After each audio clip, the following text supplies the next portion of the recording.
Gagasan Presiden ke-8 Prabowo Subianto dan Dr. Zamri untuk mengejar gagasan Presiden ke-8 Prabowo Subianto dan Dr. Zamri untuk mengejar ketertinggalan kita. Maka tidak ada alasan pemimpin-pemimpin besar Indonesia, terutama pemimpin politik, harus kuat, bersatu, dan tegas serta mau memikirkan rakyat Indonesia dengan cara pertama adalah tutup kebocoran pendapatan negara, dan yang kedua, tegakkan hukum. Setelah tegaknya, jika ada aparat hukum yang main-main dengan hukum, maka hanya ada dua pilihan: penjara seumur hidup dan dihukum mati. Dan yang ketiga, perampasan kepemilikan aset para koruptor yang tidak bisa dipertanggungjawabkan sumber perolehannya. Demikian yang dipaparkan oleh Dr. Zamri, seorang pengamat pemerintah Republik Indonesia masa lalu, dan dia adalah spesialis kedokteran. Begini,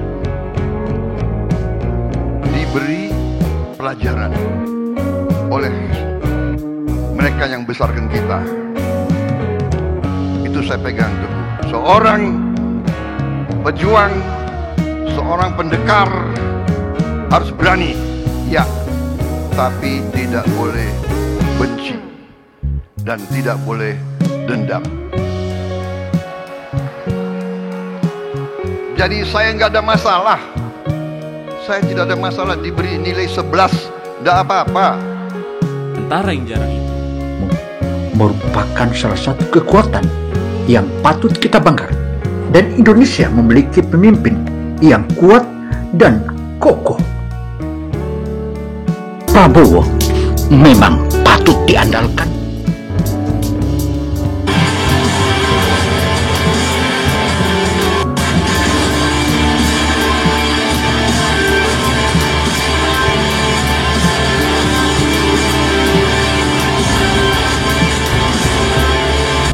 Assalamualaikum warahmatullahi wabarakatuh. Opini Gino Television kali ini menyajikan dengan dihadirnya dan hadirnya Prabowo di Rakernas atau penutupan para partai-partai besar Indonesia, maka tentu saja sudah selayaknya Indonesia maju jaya. Karena itu, polisi digaji besar, tugasnya mengamankan atau pengamanan sampai tingkat RT bertugas melindungi dan mengayomi rakyat. Tentara darat menjaga teritorial. Siapa yang terindikasi menyebarkan paham di luar Pancasila, maka langsung ikat. Angkatan udara menjaga langit dari ancaman musuh. Angkatan laut menjaga musuh yang terindikasi wilayah atau merampok hasil laut. Jika mereka yang menyimpan, negara harus eksekusi mereka. Jaksa juga harus diawasi kapan menyimpang dan terima suap. Hukumannya sangat berat, begitu pula hakim. Kerusakan negeri ini selain multi partai, juga kelakuan aparat penegak hukum yang mencari uang dari profesinya. Gaji harus naik setelah semua kebocoran itu ditutup. Sumber minyak bumi dioptimalkan agar kita tidak impor minyak bumi. Larangan menggunakan aspal cair, dan sudah sepasnya aspal buton yang potensinya besar, itulah wajar digunakan. Dan partai disederhanakan. Jika tidak lolos di DPR RI, maka bekukan itu partai yang tidak dipilih rakyat. Dokter dan guru yang tertinggi gajinya, sebab hanya orang sehat yang bisa belajar, dan hanya guru cerdas yang bisa mencetak semua profesi di muka bumi ini, khususnya di bumi Nusantara. Semua orang di muka bumi ini, kalau tidak ada guru yang cerdas, mana ada negara? Sebab semua orang buta huruf. Maka itu gaji guru harus tertinggi di muka bumi Indonesia ini. Kedua, dokter. Ketiga, polisi. Kemudian tentara, jaksa, dan hakim. Gaji super tinggi adalah presiden, gubernur, bupati, wali kota, serta anggota DPR RI atau anggota DPRD, sebab mereka dipilih rakyat. Jika mereka ini terindikasi korupsi, maka hukum mati hukumannya. Itulah yang dipaparkan oleh Dr. Zamri, sembari mengingatkan,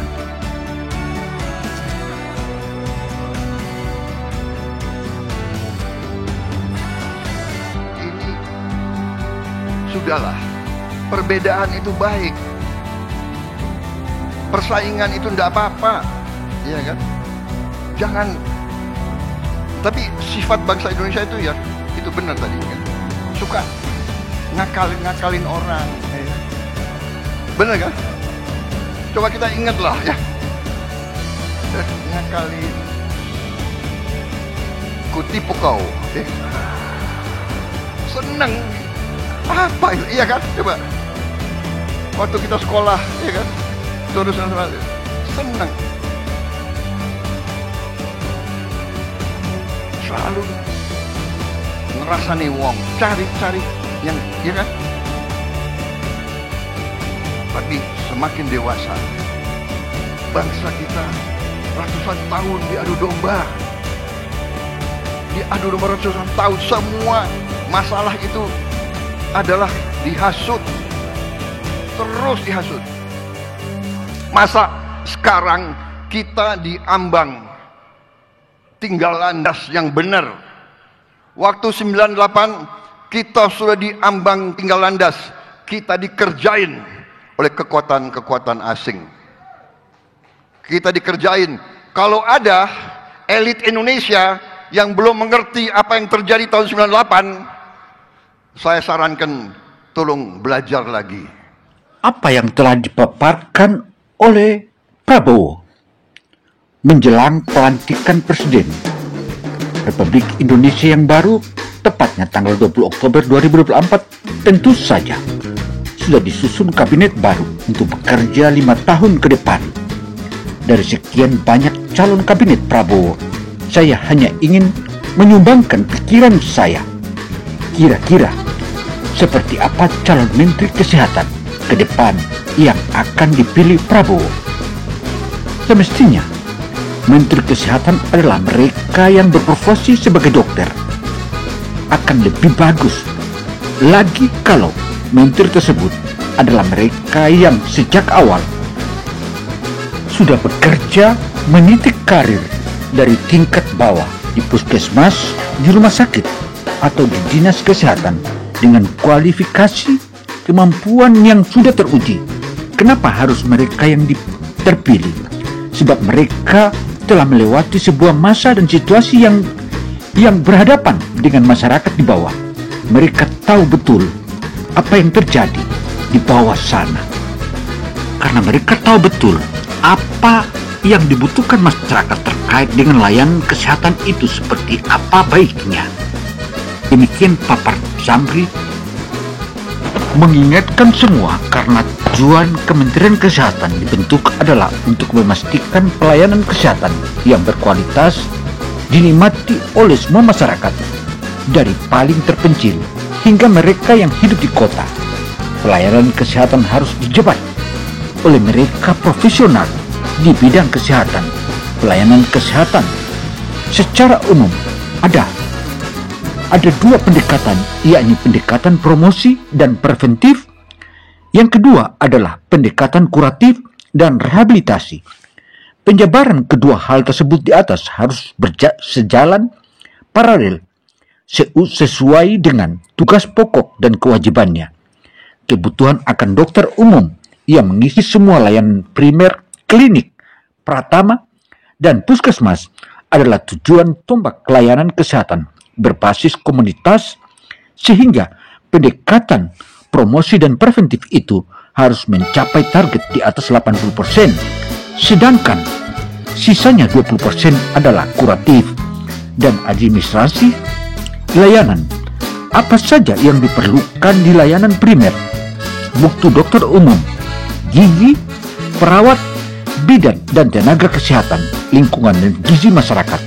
Sedangkan layanan kesehatan sekunder dan tersier adalah layanan spesialis dan subspesialis, di mana 80% mereka menjalankan tindakan medis, baik invasif maupun non-invasif, untuk mencapai kualitas layanan rumah sakit yang bermutu dan berkualitas. Maka diperlukan ketersediaan semua SDM sesuai tipe rumah sakit dan tersedianya semua sarana dan prasarana, termasuk alat canggih untuk membantu semua dokter ahli agar bisa menegakkan diagnosis pasien dengan tingkat akurasi 100%. Hal ini penting sebab semua pasien dirujuk ke rumah sakit adalah kasus spesialis yang memerlukan penanganan segera. Untuk mencapai layanan serba cepat, maka rumah sakit harus menyiapkan semua SDM yang dibutuhkan dengan kualifikasi terampil tingkat tinggi sesuai bidang keahliannya. Setelah semua itu terpenuhi, maka pemerintah harus memberikan penghasilan yang memadai. Jika perlu, standar gaji dan pendapatan mereka harus standar Singapura, biar dokter ini banyak waktu mereka dengan pasien. Jika pendapatan dokter Indonesia masih rendah, maka harapan untuk lebih baik ke depan sangat sulit dicapai. Demikian papar Dr. Zamri sembari mengingatkan. Selain itu, Prabowo juga dalam pemerintahannya ke depan tentu saja bukan hanya omon-omon sebagaimana paslon-paslon sebelumnya. Artinya, kehadirannya Prabowo betul-betul membawa dampak positif bagi kemajuan dunia kesehatan di Indonesia. Sehingga Dr. Zamri menjelaskan bahwa hendaknya dokter ke depan bukanlah dokter asal-asalan, tetapi dia adalah dokter yang betul-betul teruji kualifikasinya. Karena terujinya kualifikasinya di berbagai bidang, mulai dari tingkat bawah, karena dia berhadapan langsung dengan masyarakat, hingga naik peringkatnya ke peringkat yang tertinggi. Karena itu pula diingatkan agar Presiden Prabowo ke depan mengambil seorang menteri jangan asal mengambil saja, tetapi dia harus betul-betul spesialis dan memang dia dokter, dan dokter yang bergerak dari bawah sehingga dia tahu bagaimana nasib khususnya kesehatan masyarakat di seluruh bidang, guna mendukung program makan siang gratis di berbagai bidang khususnya di seluruh sekolahan di Indonesia. Papar Zamri mengingatkan, makin dewasa, bangsa kita ratusan tahun diadu domba ratusan tahun. Semua masalah itu adalah dihasut, terus dihasut. Masa sekarang kita diambang tinggal landas yang benar. Waktu 98 kita sudah diambang tinggal landas, kita dikerjain oleh kekuatan-kekuatan asing. Kita dikerjain. Kalau ada elit Indonesia yang belum mengerti apa yang terjadi tahun 98, saya sarankan tolong belajar lagi. Karena itu saudara, jika kita mengingat peristiwa tahun 1998, demonya masyarakat dan demonya mahasiswa hingga merusak berbagai fasilitas, itu adalah salah satu ulah provokator. Dan saat itu pula dana asing yang masuk ke negara kita ini cukuplah masif dan besar, dan kita tanpa sadar bahwa kita diadu domba sesama anak bangsa. Padahal semua negara di sekitar wilayah selain Amerika dan Rusia belum ada yang membangun pesawat, tetapi Indonesia sudah memiliki itu. Jika saja kita tinggal landas, maka negara kita sudah cukup lama maju. Hanya peristiwa 98 merusak segala rencana strategis yang kita sudah rencanakan sebagaimana rancangan Orde Baru sebelumnya. Bukan berarti kita memuji Orde Baru, tapi itu adalah fakta. Fakta itulah, jika kalian ingin mengingat kembali peristiwa 98, disitulah terjadi peristiwa adu domba sesama anak bangsa dan putra-putri bangsa kita tanpa sadar. bentuk negara republik, bukan kerajaan, bentuk negara demokrasi. Jadi rakyat memang perlu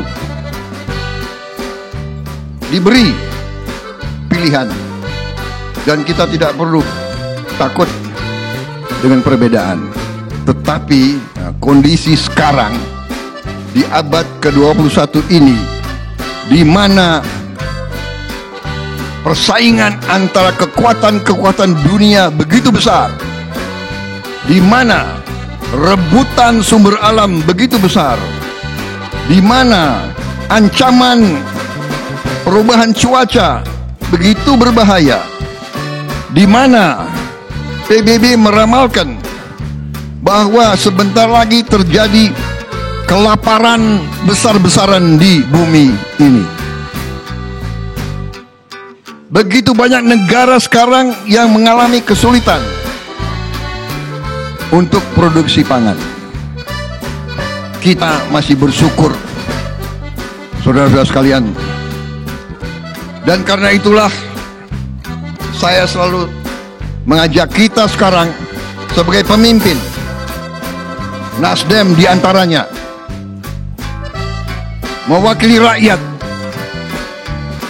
kita harus berani berpikir di luar yang biasa-biasa saja. Kita harus berani berpikir bahwa kita harus berani untuk selesai pertandingan. Kita harus berani melupakan kata-kata mungkin yang menyakitkan selama pertandingan. Itu biasa, ya kan? Namanya pertandingan, ya kan? Tidak apa-apa. Yang lebih penting, sesudah pertandingan kita harus bersatu, bekerja bersama untuk rakyat Indonesia.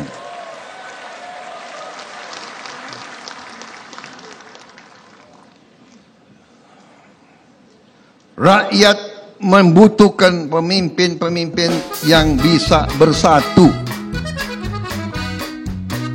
Setiap pertandingan ada yang menang dan ada yang kalah. Kalah nggak enak. Tapi ya gimana, kalau kalah ya kalah, ya kan? Masa pertandingan yang menang 5 orang? Di Olimpiade yang dapat medali emas itu 1, nomor 2 dapat perak, nomor 3 dapat perunggu. Ya. Yang nomor 3 bisa 2 ya perunggunya. Ya sudah, sesudah kita bertanding ada yang dapat medali emas, kita datang kasih selamat. Ya kan? Sedih kalau kalah. Lo ketawa lagi. Gue yang ngerasain kalah tuh.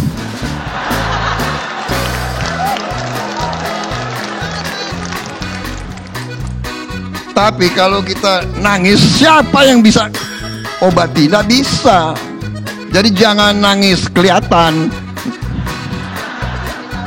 Kalau sedih nangis ya masuk kamar, tutup pintu, ya kan? Tapi, nah itu, faham, mengerti bahwa ini bagian daripada hidup. Yang penting tujuan kita, yang penting itikat kita. Apa itikat kita? Saya kira Pak Surya Paloh pengusaha, apa yang dia bikin partai? Dia bisa enak-enak tinggal di mana? Iya kan? Karena ada suatu keinginan untuk tadi kontribusi. Ingin ikut berbicara, ingin ikut memberi saran, ingin ikut bermanfaat. Demikian. Jadi saya sangat menghargai. Jarang itu Merupakan salah satu kekuatan yang patut kita banggakan. Dan Indonesia memiliki pemimpin yang kuat dan kokoh. Prabowo memang patut diandalkan.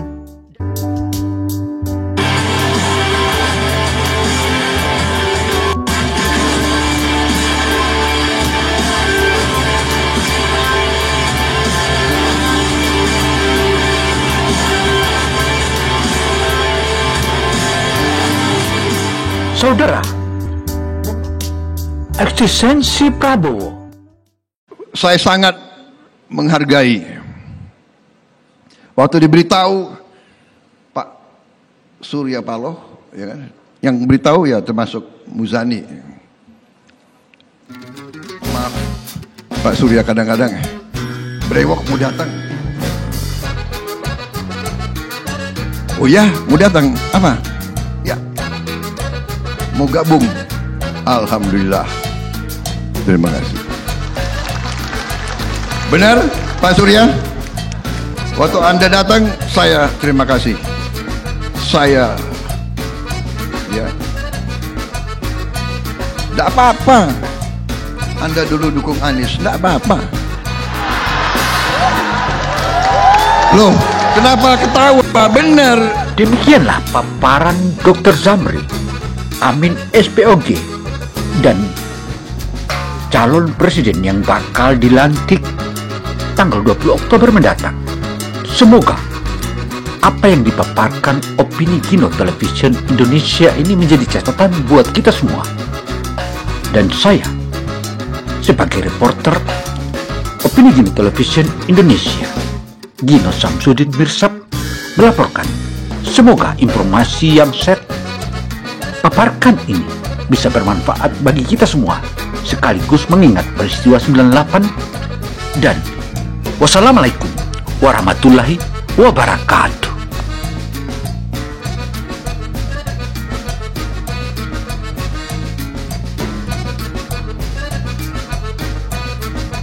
Dan ke-8 Prabowo Subianto dan Dr. Zamri untuk mengejar ketertinggalan kita.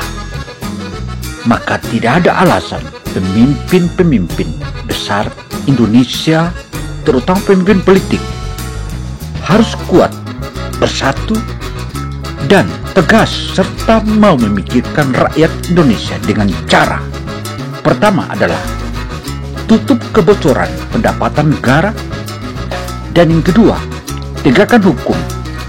Setelah tegaknya, jika ada aparat hukum yang main-main dengan hukum, maka hanya ada dua pilihan: penjara seumur hidup dan dihukum mati.